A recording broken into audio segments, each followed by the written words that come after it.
Thank you guys so much for coming today for the second session of Warwick AI 101. We're super excited to be presenting on AI now and in the future.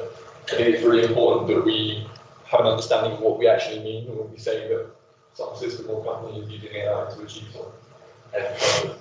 And that's what this presentation can hopefully give you an insight into. So if you are interested in cutting-edge AI research and how that works, then this course will hopefully give you a little bit more insight. We're going to go into depth on large language models specifically. So there's going to be a lot of professional GPT-3, which is something we utilize massively just because it's such a game-changing invention. And so hopefully when you come out of this session, you have a good idea of how that works specifically. And I think that's an incredibly valuable tool. I don't doubt that a lot of you in your future careers will be utilizing systems just like GPT-3, which requires no technical knowledge at all to use.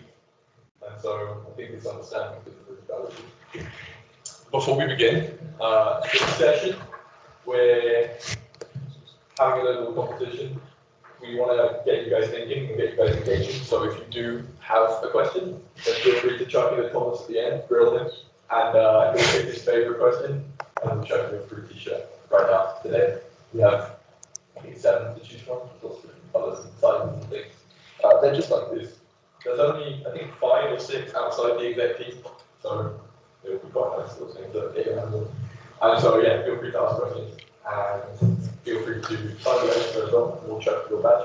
And if you get all 4 of those, then you'll have another chance at getting your t-shirt, hoodies, stuff like that. So, yep. I'll pass over to you, Thomas. Thank you. So, last week we learned about AI versus deep learning versus machine learning. And we saw some of the applications. We saw computer vision, natural language processing. But we didn't actually see how these models work and how they're structured and things like that. And so today we want to try and give you a more in-depth view of how they actually work and what ideas are being used in state-of-the-art research. So we think it's good that you have at least some exposure to what ideas are being developed and how they work. So before we start, we have a register form that will allow you to get the badges for the certificate. So if you can scan that, it asks you for your student ID and for, I think, your Discord account. And if you fill that, we can give you your badge so you can get the certificate and all of that. Give you 20 seconds to get that down. This is the most important part of the session. Yes, not only accepted. Oh, it's not accepted.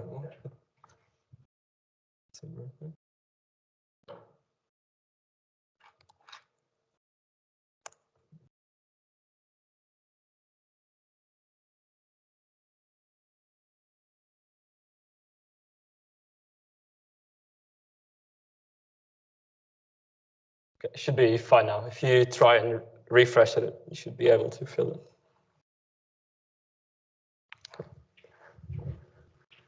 I don't want any DMs after this session saying I forgot to sign the register, can I have my badge? I had about 15 of those in the last one. None of that. Cool.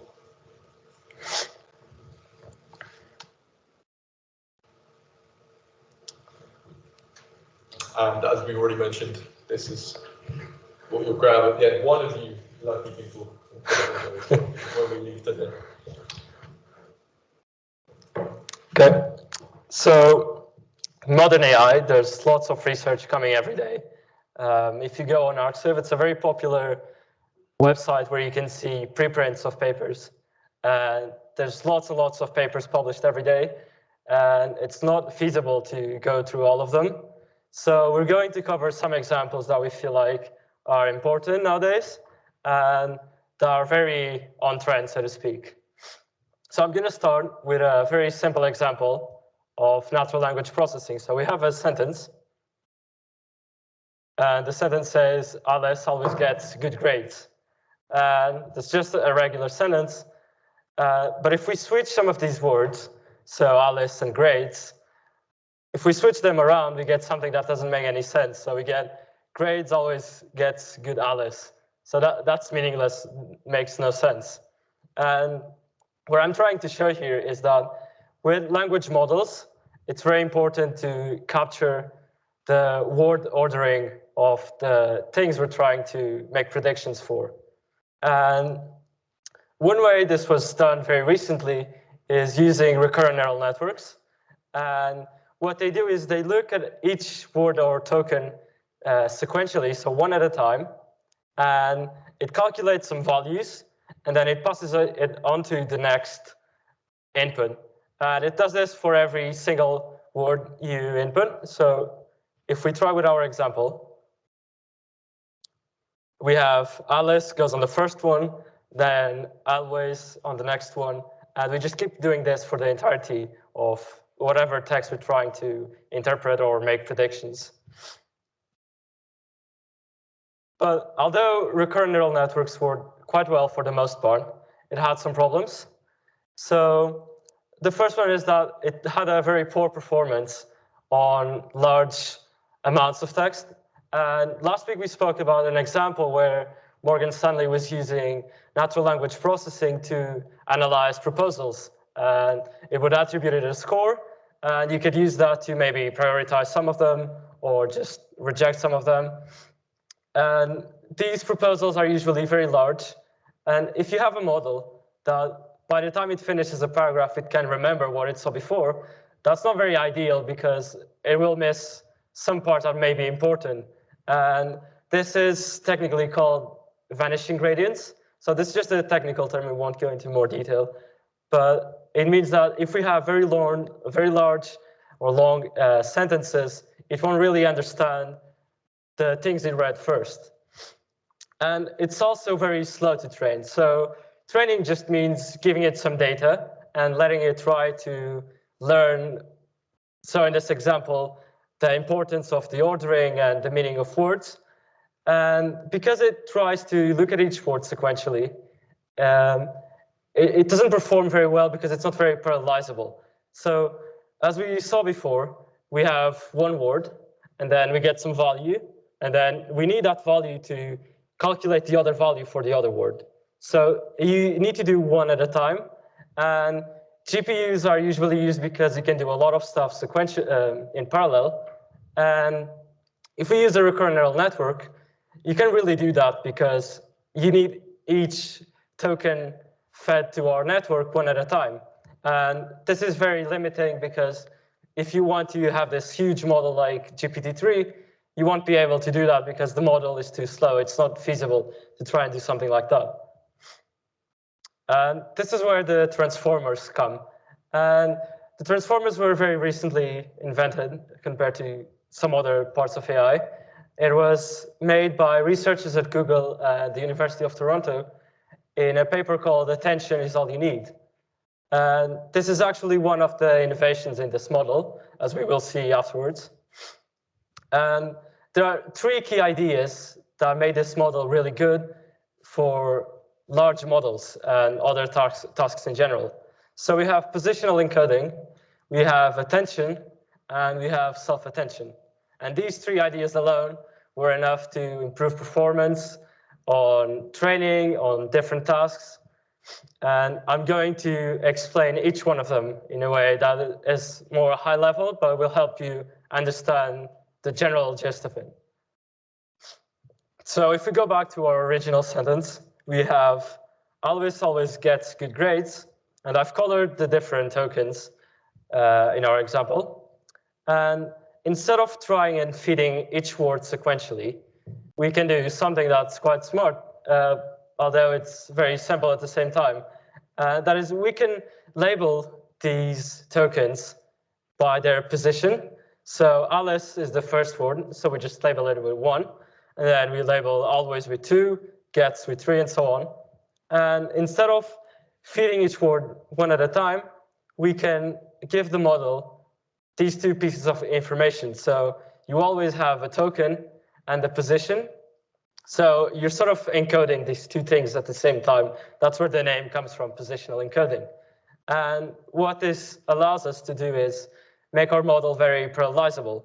So we saw in recurrent neural networks that we couldn't parallelize it well because we needed to feed one word at a time. And this meant that we couldn't train very large models. But with transformers, because we labeled this information, we can train very large models like GPT-3 and still get a model in a reasonable amount of time. The other key idea that helped transformers become more successful is called attention. And this wasn't actually introduced with transformers. It was introduced by a paper a few years before, where they were trying to make this architecture that would allow people to make models that would translate text. So we have some words from a sentence, and it says the European Economic Area. And if we want to translate this to French, we could just translate one word at a time. But different languages have different rules of how you do things. So in French, you have the gender of the words needs to match, and you have different rules in general. And so you need some way of looking at the other words you have in your sentence and coming out with the right output. And the way this is done is with attention. So this is inspired by how we as humans may pay more attention to something. And that's pretty much what the model does. So we have the full sentence here. And you can think of this like a heat map. And where you have a darker color, it means that the model is not really paying attention to that. And when you have a lighter color, a brighter color, the model is paying more attention to that. And for the first few words, you can pretty much just translate one at a time. But once you get to the European Economic Area, you need to look at the words you have before and after. And you can see that it looks like a straight line in the diagonal. And then for those three words, we actually switch. So the model learned how to pay attention to these different words and choose the right ordering. And this is a very useful idea that's being used in a lot of things today. So we saw attention, and in attention, we were looking at our input and our output at the same time. So we were looking for meaning in French and English, but we might want to have a language model that will find meaning in our own language, so in English. And the way we can do this is with self-attention. This is just a special case of attention where you use this mechanism on your input itself, on the things you're trying to find meaning on. And so if I have a word in different contexts that means different things, and in the first one we have, you were right. So I'm saying someone was correct. And on the last one, I have make a right turn in 30 meters. And right in these two sentences has different meanings. So in the first one, it means something like correct. And on the other one, we're indicating a direction. And as humans, the way we try and find the correct meaning in different sentences is by looking at the words around. So on the first one, you could maybe look at the word you, and you would see that you're referring to someone.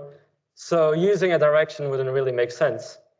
And for the other one, there's more words you can look at. So we have make, we have turn, and meters.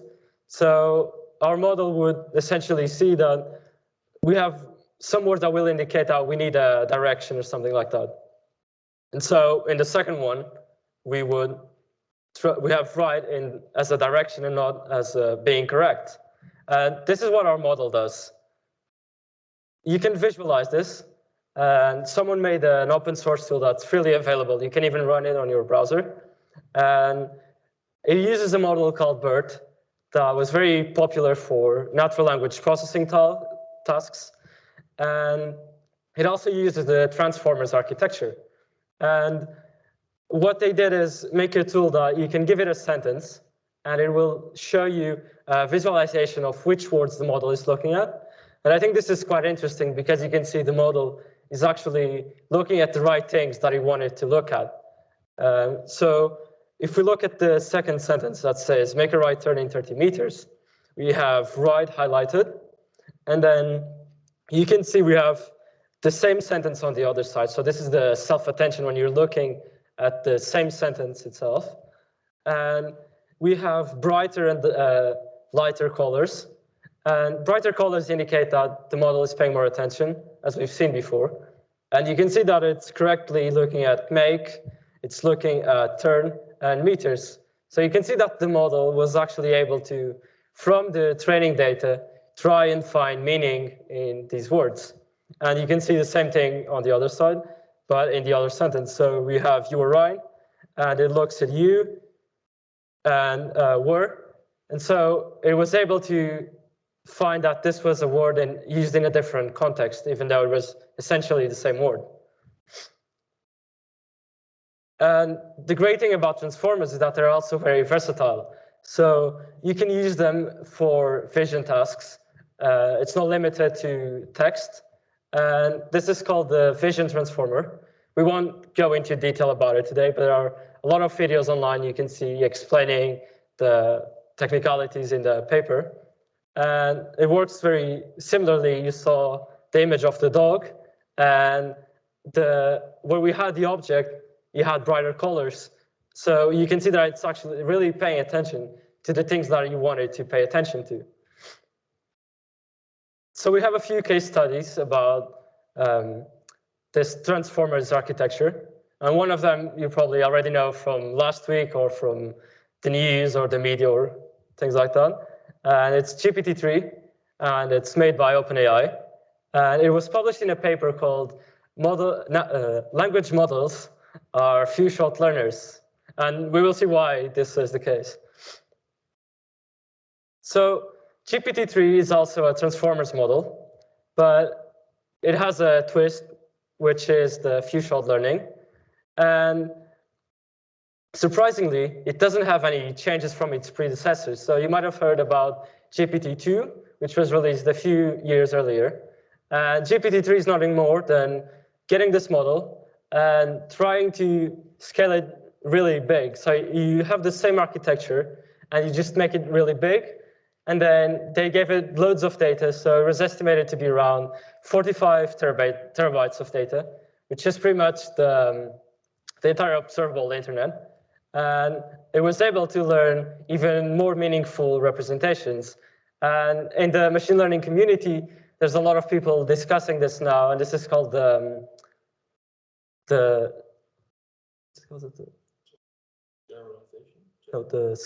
scaling law, yeah. So this is called the scaling law, and there are multiple debates about whether if you scale a model, if it will make it better performant, or if it's just trying to memorize things.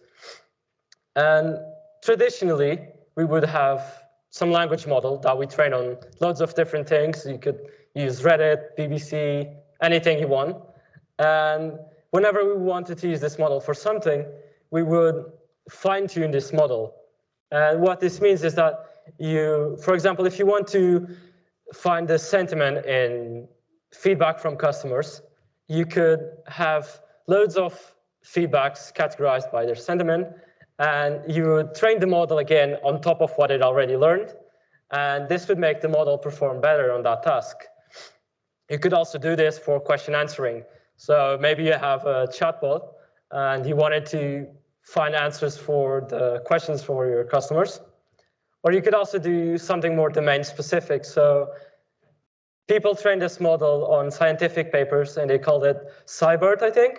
And basically, they made a model that was more capable at understanding scientific papers. So you could start maybe trying to make this application that summarizes papers or tries to generate papers from what it learned. But the problem with this is that you have as many models as you have tasks. So if you want to find sentiment, you make a model. If you want to categorize something, you make another model. And this is very inconvenient because you need, each time for each model, you need more data. So maybe you need more feedback from customers, or if you want to do something domain specific, you need to find loads of scientific papers to train your model on. And this is a diagram that shows more or less how fine-tuning works. And basically, you have your original model, and you give some examples, and you update the internals of the model each time so that it performs better on this very specific task. So we have this thing called zero-shot learning, and this is the things that the OpenAI team talked about in the paper about GPT-3.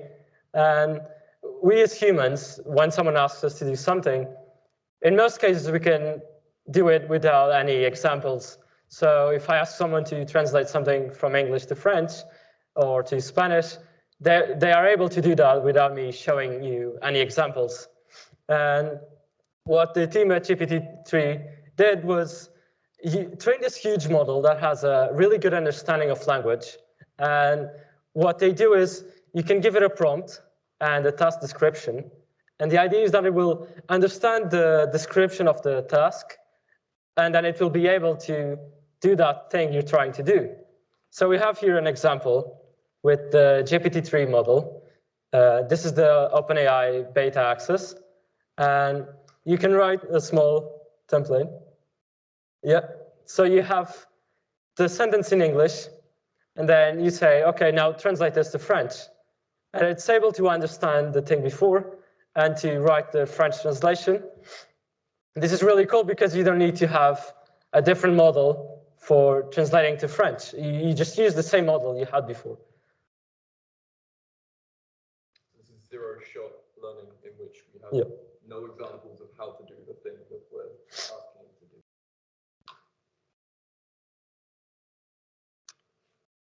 But there are other types of similar learning, like zero-shot. So we have one-shot learning. So sometimes some of these tasks may seem slightly ambiguous, or it's not really easy to understand. And what we can do is give it an example of what we're trying to accomplish. So we have our description in blue, and we have an example in green. So we can say, OK, cheese in French is fromage. And then you have your prompt. So now I want the word spider in French. And this allows our model to perform slightly better because we're showing it what we're trying to accomplish. Finally, we have few-shot learning, which is also very similar. But instead of having a single example, you can provide more examples so it performs slightly better. And we have a demo prompt for few-shot learning. So you can see we have multiple examples. We have something in English, and then something in French, then the same thing.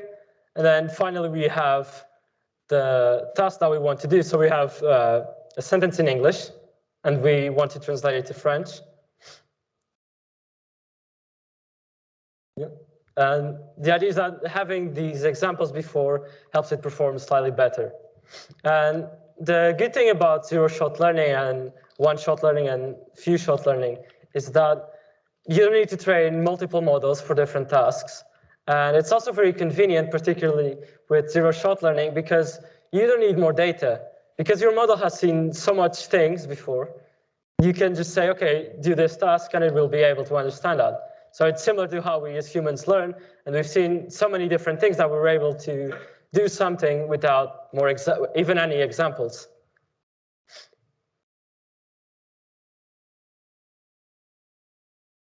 Oh, do you have a question? You know when they made GPT-3, so they have to get training data, right? Yeah. So does it just look at the training data and give it a couple of examples of the correct stuff? Like, doesn't a human have to tell it? No, so with GPT-3, you don't need to give specific examples when you're training it. You just give it loads of textual data, and you change some values so that it understands, it starts learning the importance of word ordering that we saw before. And the idea is that it just read so many text data that when you give it a prompt, it is able to understand what you're trying to do. So you don't need to do any specific training on, so this is in English and this is in French. So it's seeing the English and the French version, and it can just like... Yeah, exactly. Like it has knowledge of how to understand what you're trying to do. What GPT-3 does is it predicts the next word of the sentence. That's all it does. It doesn't have any sort of contextual understanding of what it's doing. It's just finding the most probable word to come in this sentence. So given all of this text here, what's the most probable word? If I click generate now, it's going to just keep generating. It's going to generate some English, and then it's probably going to translate it. Okay, so it's got to inject. Right. Hopefully stop injecting. It's just probably going to generate as well. It's just going to generate the most likely word in a sentence. So it's generated that. I didn't tell it to write that, but based on the context of the previous messages, it's gone and translated that. And then, so yeah, all it's doing is predicting words. It doesn't have any kind of understanding of what translation is or what translation means. It's just what is expected of them. It just knows the statistical relationship between tokens, and it sees that sentence, and it knows that the next word that comes after French colon is probably going to be related to the translation of the thing above. So yeah, it's very naive. It just predicts words and sentences. Then you can also see that it knows French because you give it loads of data. So they script basically the entire internet.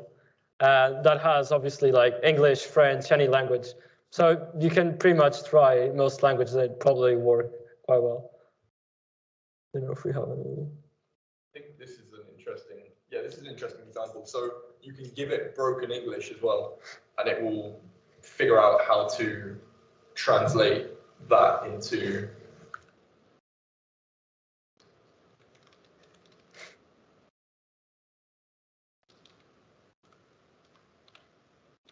something like that. It understands the statistical relationship between these words, and hopefully, yeah, it can figure that sort of stuff out. So it doesn't just do French. It does languages that it's been trained on. So if I think 5% of the internet is in Spanish, for example, so it's really good at Spanish. But as soon as you start getting to like Georgian, Greek, things that it's never seen before, you got to. Yep. So why would we?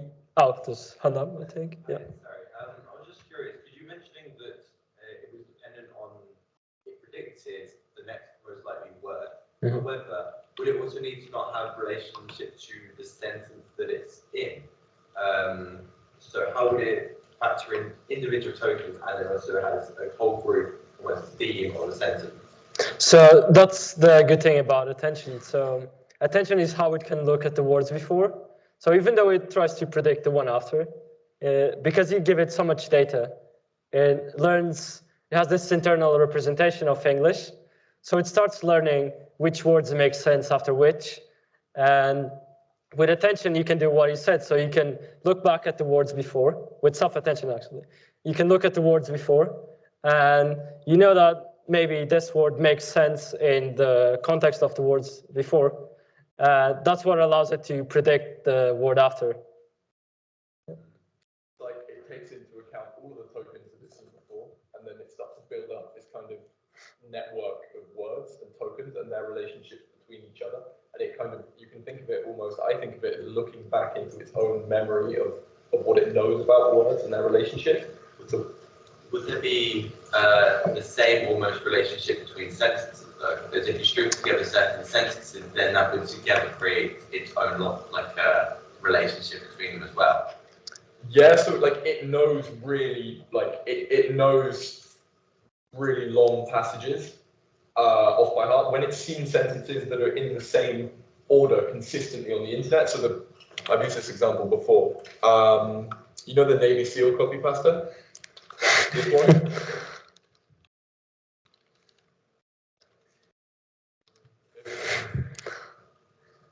Okay. Okay. Let's try and reset that.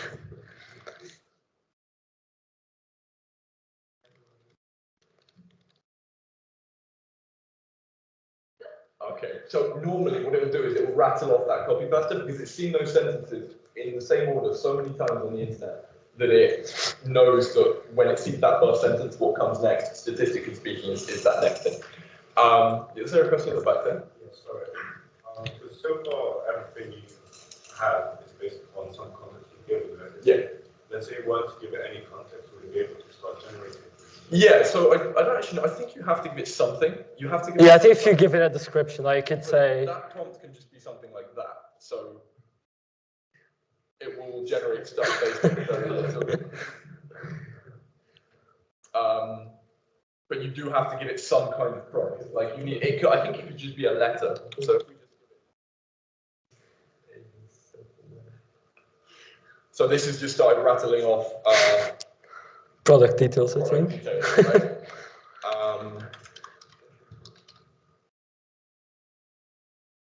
So it's it's taking Warwick like a character name.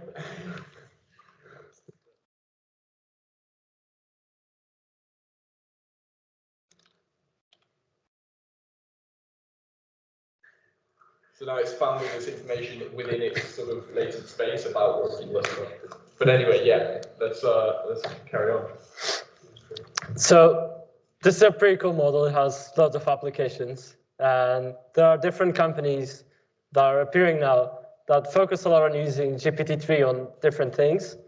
And Viable is this company that it gathers feedback from different sources. So maybe you have a live chat on your website. You can have reviews, what else? Things like that. And you can aggregate everything. And they use GPT-3 to try and make sense of the feedback that the company receives from their customers, for example.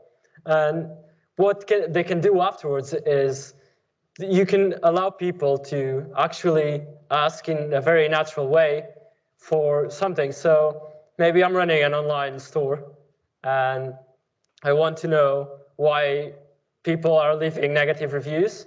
And I can simply write, why are customers not enjoying their experience?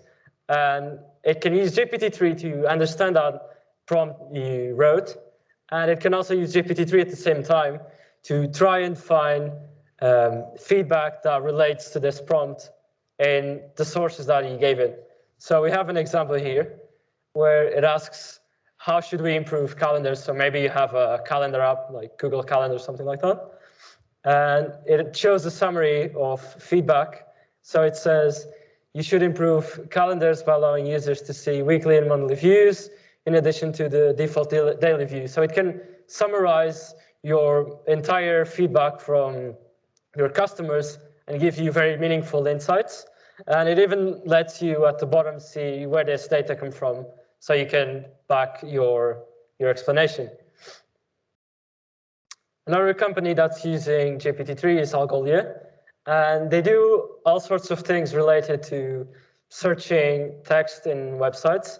So if you have a blog and you want to integrate a search, you can use their service, and they will index your entire website and allow people to search for things. And they use GPT-3 in one of their services that is used to find answers to common asked questions from customers. And with GPT-3, they were able to more precisely try and understand what people are actually trying to find or what problem they're trying to solve. And they compared this with BERT, which is the model we spoke about before. And they found out that it performed 4 times better, and it had a precision of around 91% on finding the corresponding meaningful answer for whatever question the customer was asking. We also have a project at Warwick AI called Automating Creativity with GPT-3. And you can think of this like a more robust Grammarly if you've used it. But it's used to automate all sorts of things. So not just writing. You could use it for storyboarding. If you're writing a game, you could generate a story for your game. You could use it to help you in writing an article. And if you want to take part in this project, you can scan the QR code and fill out the form. And once we start running it, we will contact you. And we'll guide you through how you can actually use GPT-3 to do these kinds of things. So I think someone is scanning.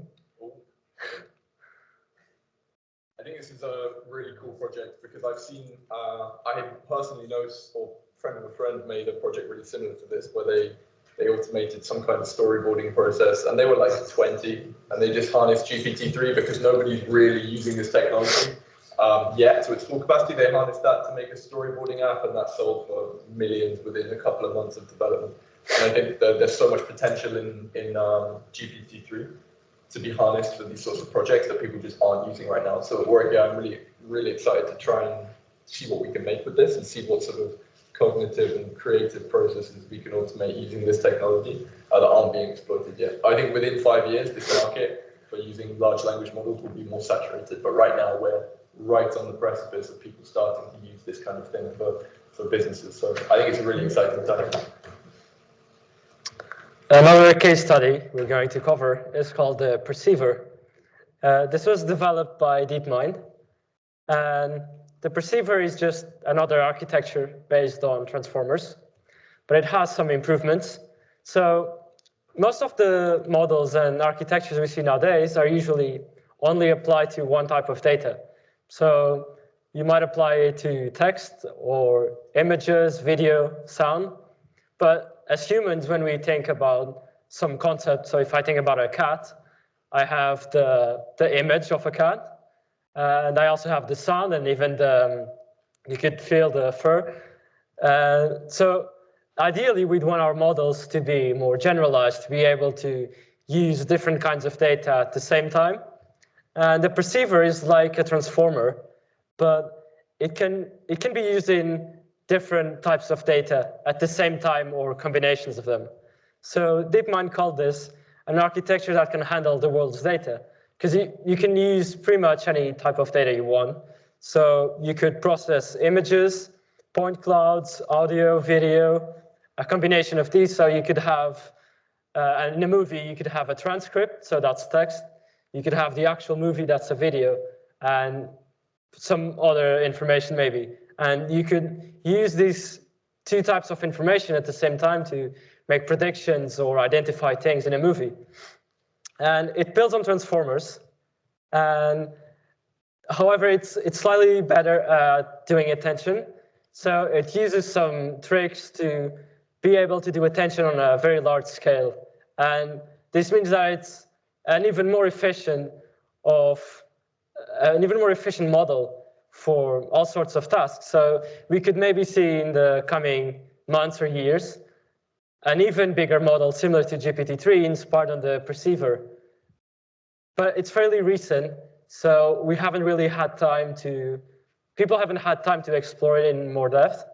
It was released, I think, last month or something like that. And this is an example that DeepMind provides in their paper. And the Perceiver is really good at estimating the flow of things. So what I mean is, if you have a video, you have some perception of movement. So on the first one, you see some people putting some things inside a container, and the bright colors indicate that there's movement there. And as we'll see in the next slide, we have each of these colors indicates a direction and how much movement is like going on. So you can see in the square, we have bright green at the bottom. So if you see bright green in the image, that means that you have something that's perceived to be moving like this.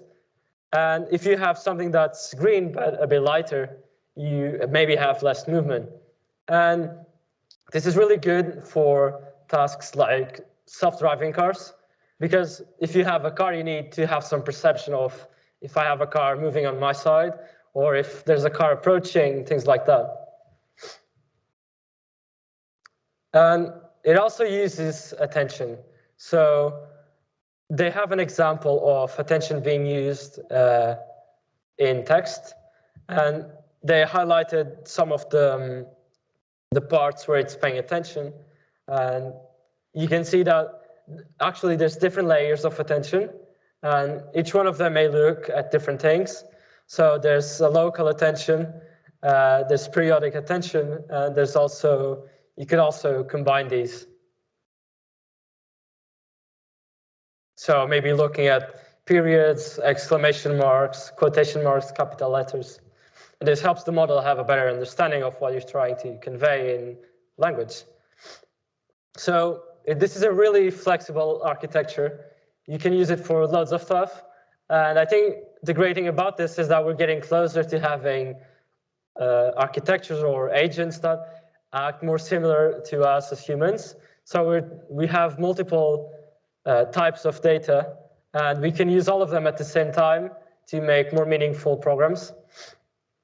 We've seen that it can be used for self-driving cars because it can track the movement of points, and it's also really good at flow estimation where you're trying to see where is the subject going.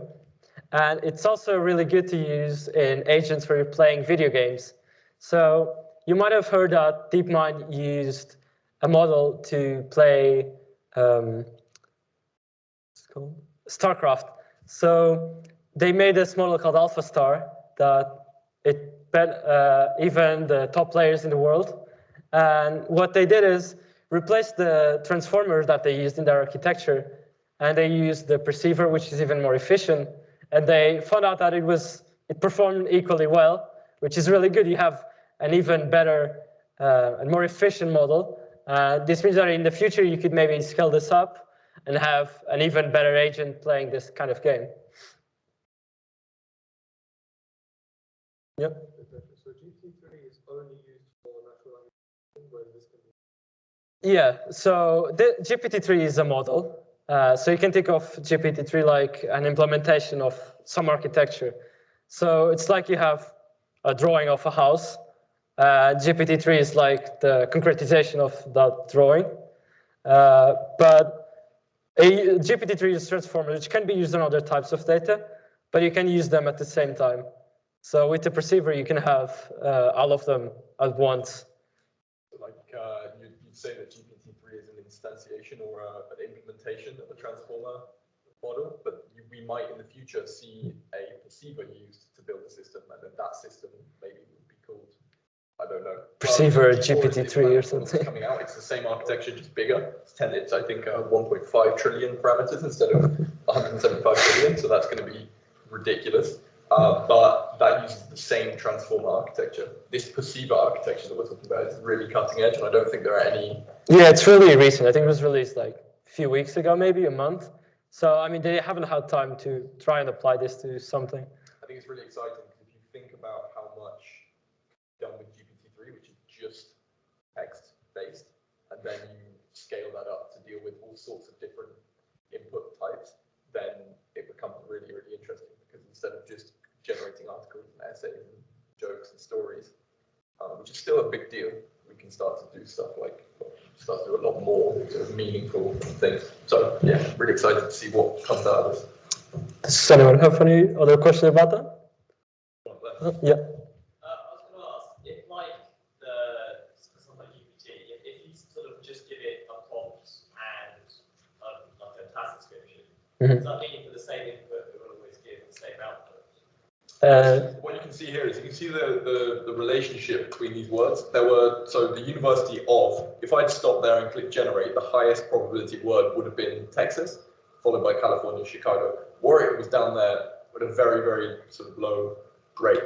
What you can do to sort of change which words get picked from this list is you can turn up the temperature. And the temperature is just this sort of stochastic variable, this random variable that allows you to not get a rigid, uniform response every time.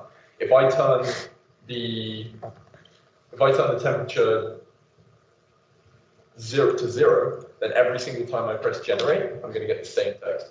So in the UK, and then if I cancel that and then go like this, in the UK, I got exactly the same response. Whereas if I turn this temperature up to 1,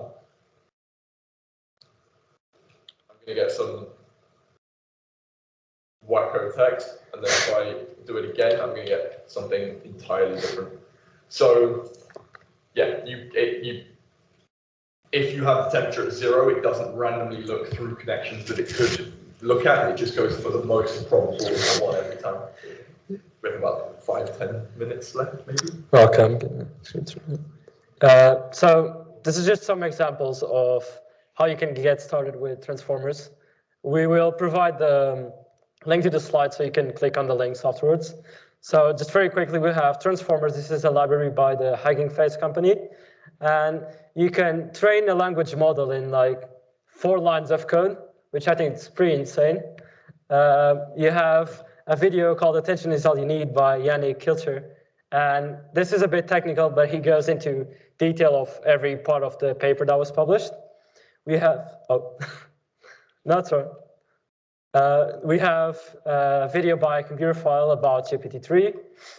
We have methods of prompt programming. So there's lots of people trying to figure out ways of creating these very good prompts that allow you to have a better performance in these tasks with their prompts. And prompting by the gradient is a similar article about that. These are what this research here at what methods of prompt programming and prompting are what the language project team, which is a project that Warwick AI is running. Some students suggested this idea of using GPT-3 for helping to learn languages.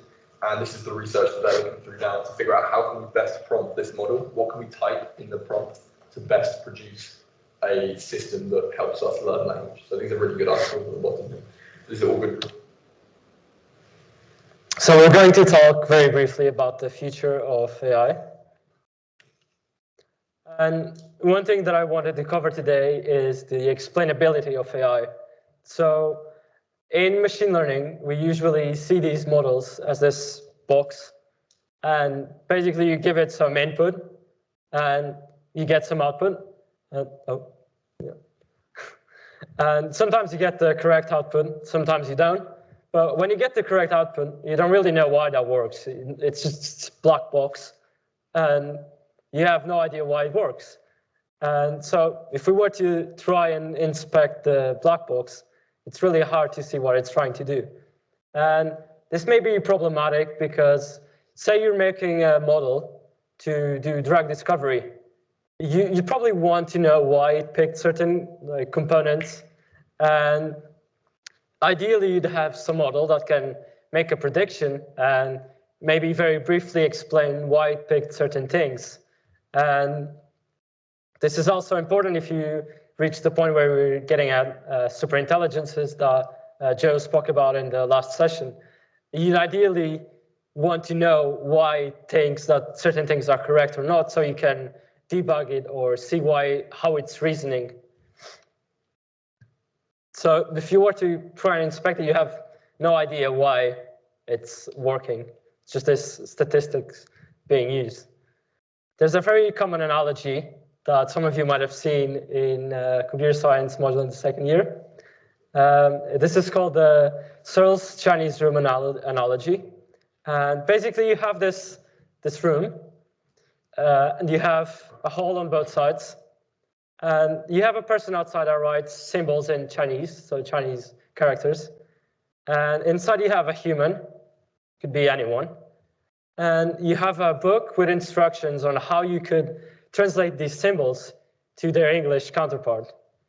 And finally, you also have some papers so the human can write the output, so to speak. And you have a person on the other side. So assuming that you have these instructions that work really well, if you were to give it a Chinese character, the human would follow the instructions, write the correct character, and it would give it to the other person on the other side. And from the outside, if you don't know who's inside, you think that the person inside actually knows Chinese. But in the reality, we only have this set of instructions. And this is a very common analogy to show that even though it performs well, it might not actually be understanding the things we're trying to accomplish. There's also this very modern topic called geometric deep learning. And right now we have lots of architectures. So we have convolutional neural networks used for computer vision. We have recurrent neural networks. We have the transformer. We have graph neural network. We have loads of types of networks. And we have this, they call it the zoo of architectures. So you can see there's different animals representing types of architectures. But although these models use statistics, which is very rigorous, we don't have a lot of principles that unify ideas in machine learning. So what the author says, the author is Michael Bronstein, professor at Imperial College London, is that if we don't have these unifying principles, we might end up with repeated architectures that do the exact same thing, but just have a slightly different name or something that's slightly different. And so with geometric deep learning, what they're trying to accomplish is make this mathematical field or framework that allows us to reason about different types of architecture and things like that. This is very technical, but there's some lectures online you can watch. And yeah, the idea would be that we have some generalization of how we could derive this model. So instead of just playing around with things, we could use mathematics to try and find a very good type of architecture for neural networks. This is a video about a keynote in the iClear conference.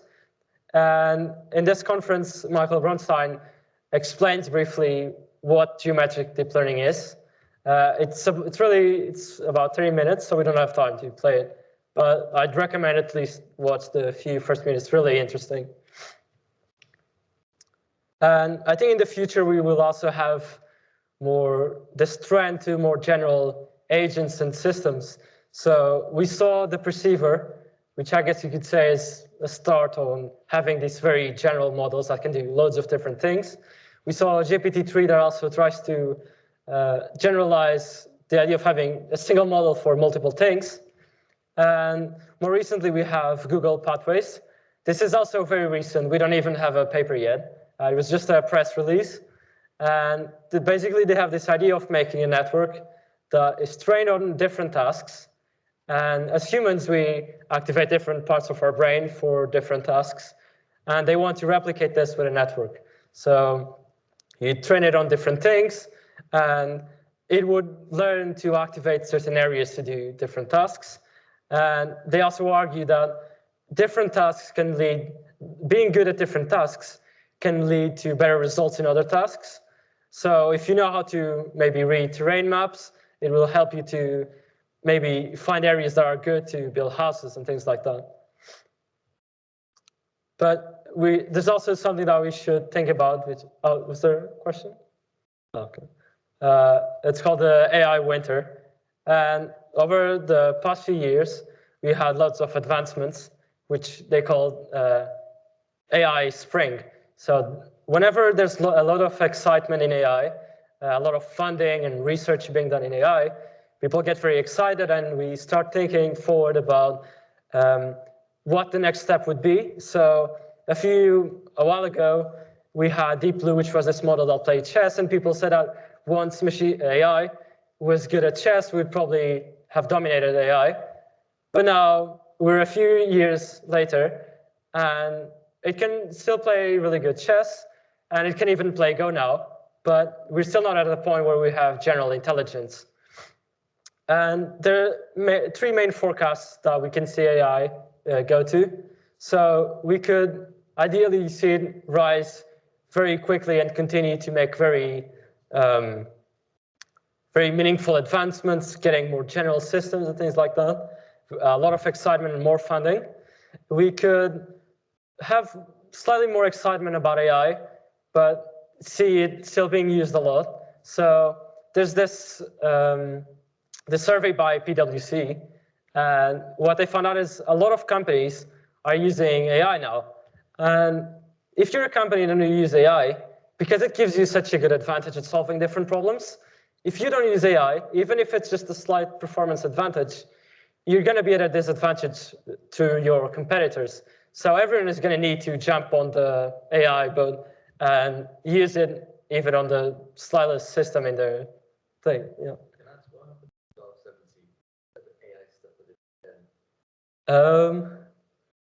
I'm actually not quite sure, to be honest. It was some kind of automaton, some kind of system that was like a manual, but it mimicked intelligence in some kind of way. It was probably the initial proposal that maybe one day we could have this system that works mechanically, that imitates the human mind. I suspect it was something along those lines. Somebody came up with that idea. Maybe because they'd seen a mechanical system doing something and they extrapolated and realized, if we can do this, we can do something else. Yep, and there's in the second outcome that we saw before, ideally you would have a die down of the hype around AI, but we'd still keep using it. And I think that's also good because we're going to need more AI specialists and people that are informed about AI to be able to deal with these systems. So I think this is likely the most probable outcome. And we also have a third possibility, which is we stop getting more advancements in AI, and the hype around it dies down, and we have another AI winter where we stop hearing so much about AI. Finally, we have a QR code for our resources document. This was shown last week, and it has loads of things you can use to learn about AI. We're updating it continuously, so if you want to check that out, you can just scan that. Fantastic. Yep, that was it. Thank you for coming. Everything from Thomas. Thank you guys so much for coming along. I really hope that you found out something more about the state of artificial intelligence now and how it's going to look in the future. And yeah, I really, really hope that that was useful for you. Can we have a round of applause for Thomas, please?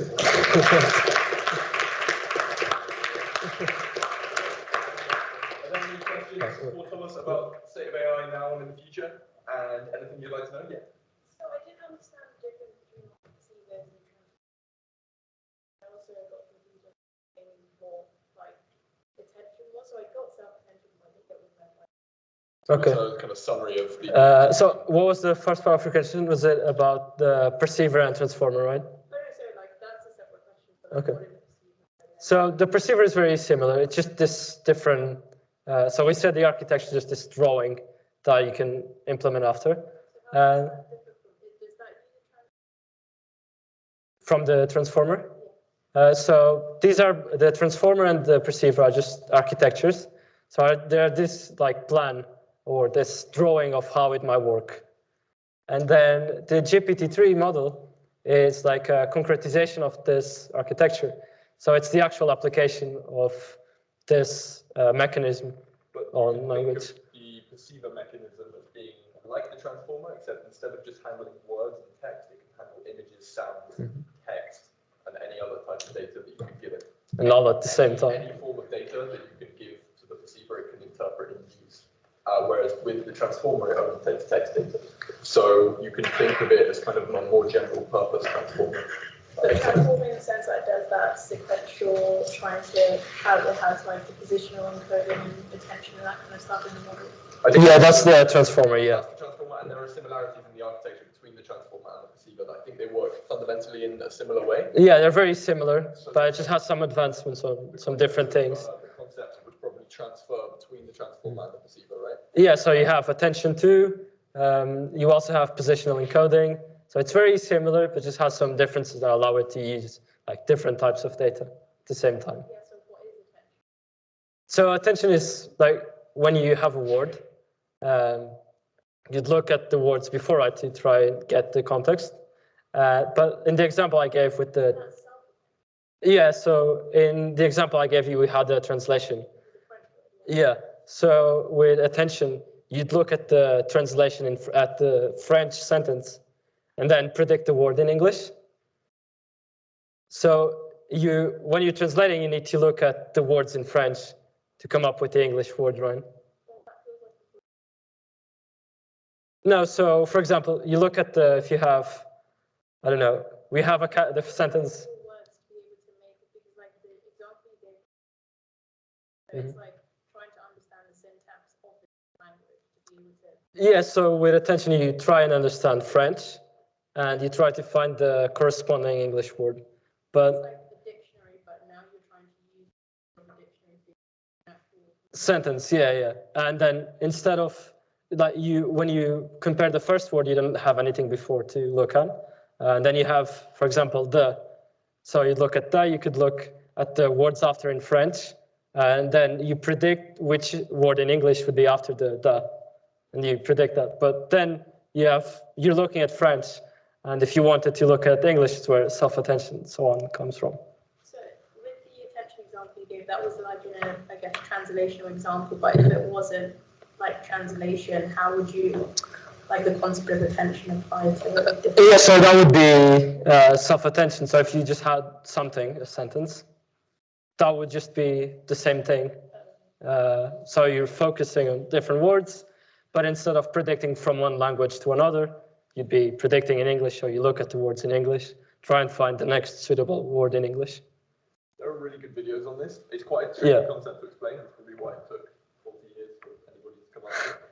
But if you look at those videos, they explain it really well. The attention is all you need paper is a really good paper, but you can watch like shortened, condensed videos. But I think it's a revolutionary technology, so it is something that's really good to understand because, you know, I think it's going to start to play a bigger part in our lives in the future. When training an AI, like, what test data is used for it? Is it, where is it gathered from? Well, that's like the main problem in AI right now. Is it's actually not that hard to create models anymore. There are all of these libraries that allow you to select through hundreds and hundreds of different models that have been pre-made for you. And you can fit models, you can train models in one line of code. So you can take diabetes data and you can fit a model in one line of code, and then you can predict with a new set of diabetes data whether that person's going to develop diabetes. You can do that in 3 lines of code. The problem is, where do I get that diabetes data? And that's a huge problem in AI. So this is kind of one of the bottlenecks at the moment. And for these massive companies like OpenAI that are training GPT-3, they spend millions and millions of dollars getting people to scrape the internet. They develop systems, they develop web crawlers, web scrapers that crawl across the internet in the same way that Google bots crawl across the internet. Yeah. And they scrape all the text that they see. Then I was going to go on to the second question, that if they're from the internet, one, there's the issue of validity, and two, potentially, I don't know why anyone would do this, but could other AI be made to maliciously spread incorrect data across it? Yeah, sure. Bloating test data. Those are really good questions. So to answer your, what's the first part of that again? Effectively, how do you test the validity? Yeah, sure. So in the case of GPT-3, it doesn't need to test the validity. I don't particularly think what it's trying to learn is the correlation between words. As long as what you're writing is valid English, then I want to go intentionally invalid. Invalidate. I think it would be so small, like you had, I think, 45 terabytes. So even if you had some examples that are wrong, it would be so small on the entire thing that it wouldn't actually make a significant difference. So you know, like cat, wolf, whatever, like that comes up so rarely on the internet. That combination of words that it would basically be, it would never be generated by the text. If you saw the statistical probabilities of the next word that could be generated, that would be 0.00001%, so it would never come up. And in answer to your second question, what do you have AIs that are potentially trying to? Well, the idea is then they would make the percentage of that thing coming up be way higher by uploading the internet. Sure. So you would have to have some kind of AI system that was generating all of this spam data. Where's it putting it? Like, is it putting it on Google? I don't know how you know. So it would have to propagate all of this spam into the internet, and that would have to be read by the people that are curating the data set. You'd hope that if they found terabytes of text data on some website that was being used, they would sort of cancel it from the data set they're using to train. Yeah. So I guess there would be this manual element of, okay, we don't really want to train our system on this data. And I think they've done that. I think they cut out kind of like hate speech sites and certain websites. I think Twitter was used, which is interesting because you get a lot of interesting opinions on Twitter. But I think like well-known hate speech sites are cut out if they don't want to train the model on that kind of thing. Yeah. But yeah, if you saw the kind of stuff that the model was saying, there's a lot of really spicy stuff that it's been trained on, and that's not necessarily good. I've come across loads of instances where it's generating stuff I really wouldn't want to be outputting to customers or clients. So yeah, no, it is a big problem. Any other questions? Yeah. So, leading on from the validity, what would like the loss function on like GPT-3 look like? The loss function on GPT-3. I'm not sure. I think they use something. I think it's like the log loss, something like that. I'm not entirely sure what they use. But if you go on the paper, I think the video by Yannick Kilcher, it's really good as he goes into more detail. So I think he'd probably explain what kind of loss they use on GPT-3. And I had about scaling. So if you give it a lot of data, generally with like CNN, wouldn't it just plateau accuracy? Oh, do you want to take it? No, but with the scaling law, you would also scale the size of the network. So it would be harder to overfit if you just had a small model and gave it loads of data. Yeah.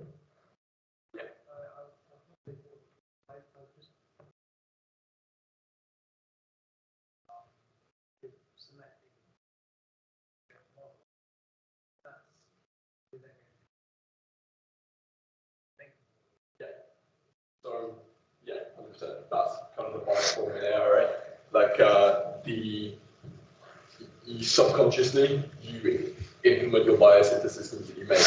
So for example, if I'm walking through a door, if I'm making a doorway, I'm going to make it 7 foot tall because I'm quite tall and I'm used to hitting my head on doorways. Whereas if you're 5 foot, you're not going to think about people like me when you're making your doorways. And it's very similar to when you're talking about AI systems. When you're training an AI to give out loans, you might not be aware of the fact that the loan data that exists that you're training your model on is skewed towards discriminating against certain types of people. And so that data, not only is the data biased, but the way that you architect the model is also biased, if that makes sense. You have two sources of bias. You have the data bias, and you have the person who's creating the model and their bias. So the second one, way more subtle. Within the data has bias in it, and that's very clear. It's just like less of certain characteristics.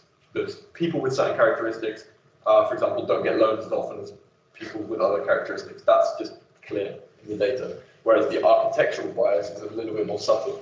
I'm trying to think of examples, but I can't off the top of my head. My doorway example was one, but it's how does that apply to ML? It's difficult, but yeah, there's a lot of bias, and that's a huge problem. Yeah, I was thinking that given the fact that some of these technologies are still relatively new and available for public use, it's quite easy to think of a few scenarios where there's raised ethical concerns, for example, using the perceiver lethal autonomous weapons. I was wondering, is there any existing policies or regulations that cover the use of the development or use of these technologies? So we're slowly seeing the field of AI policy and governance emerge, and we've realized that that's probably the best way to start creating some kind of consensus on this technology. We have these sort of agreements on nuclear weapons, and there are agreements that have been really effective in banning technologies. For example, we have every country on the planet has the ability to create these laser weapons that blind people from hundreds of miles away. They're retina burning lasers. Everybody has the technology to make this, but you never hear about them, you never see them because there was an agreement in the UN Convention 20 years ago that banned them, and they've never been used in warfare ever.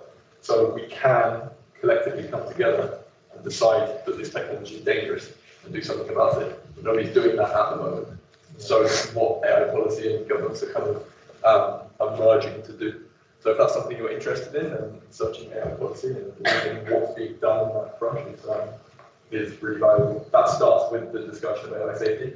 Once you realise that there is a problem, then you can start to talk about how we might develop policy to fix that problem. Yeah.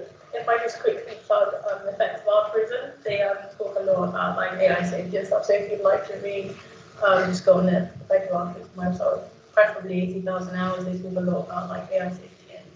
I would also recommend you do the same thing. So we run the AI safety course at Warwick AI, which Neil's part of, with effective altruism. And I also, in my own time, do the Cambridge effective altruism course. I'm a couple of weeks into that, and it's one of the most valuable things I've ever done. Is do you do it as well? Yeah. This cohort, this term, you've done the last one. Really, really valuable. The book Doing Good Better by Will McCaskill is a fantastic book, and I think it ties in really nicely with AI because, and The Precipice as well by Toby Wood. I saw him, he spoke at Warwick with EA last year when he launched that book. So yeah, the EA fantastic initiative as well. It ties in really nicely to AI safety. Any other questions? Yeah. So some of the models like Perceive that you're taking in lots of different types of input data. I was wondering, is there any way for the model to make sure you're getting the right output data? Because if you're like driving a car versus detecting things in images, obviously those are very different outputs. I'm not exactly sure, but they had like two versions of the perceiver. They had the perceiver and perceiver IO. In the first one, I think you could only get text output, so like sentences or something. But on the last one, I think you can have as outputs images, sound, or any of those three. So the model then be like, I guess you could take in an input as a prompt and then understand from the prompt what output is required. Yeah, I guess. I'm not entirely sure. I think there's an open source implementation, but I haven't seen any applications. It's really recent, so I'm not quite sure. Also, haven't seen any placebo work, so I don't even know how the system would work in reality. Yeah. With GPT-3, it's obvious you just have a web interface, you can talk to it, and it will reply with text. How does the placebo work? That's multifaceted. I'm not sure. But we'll see in the next couple of months. Things are going to start being improved. We're really going to be the first people that was using those open source implementations as well, because you'll be the first ones to sort of get to the frontier of what can be done and figure it out. But keep that in mind. Any other questions? Yeah. Okay, it's on GPT-3. So so I'm guessing it's not like a whole like 1 point something billion like data, right? So like how is it like? So when you're using your code, how is it used? Sure. So do you want to? Yeah, I can take. Like they didn't release the model itself, so they thought it wouldn't be like ethical to release the model in the wild. So they have this restricted beta, and you have an endpoint that you can send like your prompt and it returns something. So you don't have direct access. You can just give it the data and it will. It's like a black box. It's a black box. Imagine it like a post box. You put your text in, and then they'll just give. They just give you something back. There are open source implementations like GPT-J, which was created by a bunch of university students.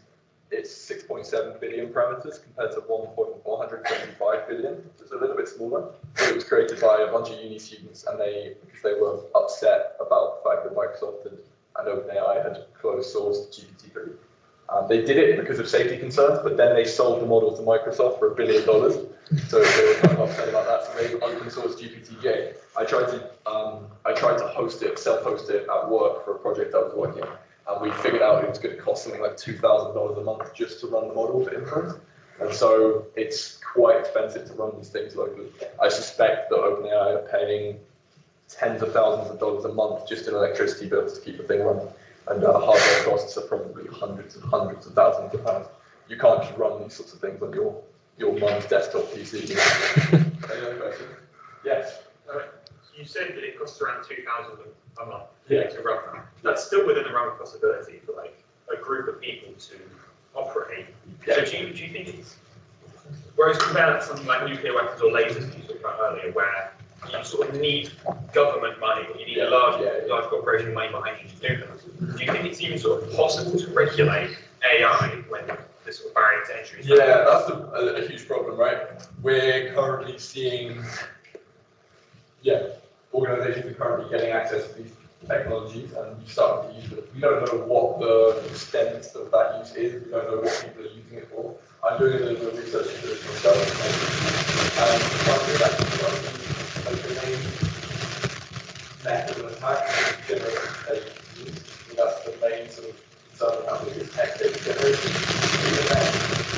I don't know if that's such a big deal because humans can only digest a certain amount of fake data, a certain amount of news. They can only digest a certain amount of fake news. It makes 10 million Sorry, the microphone is. I'm just going to pick it up.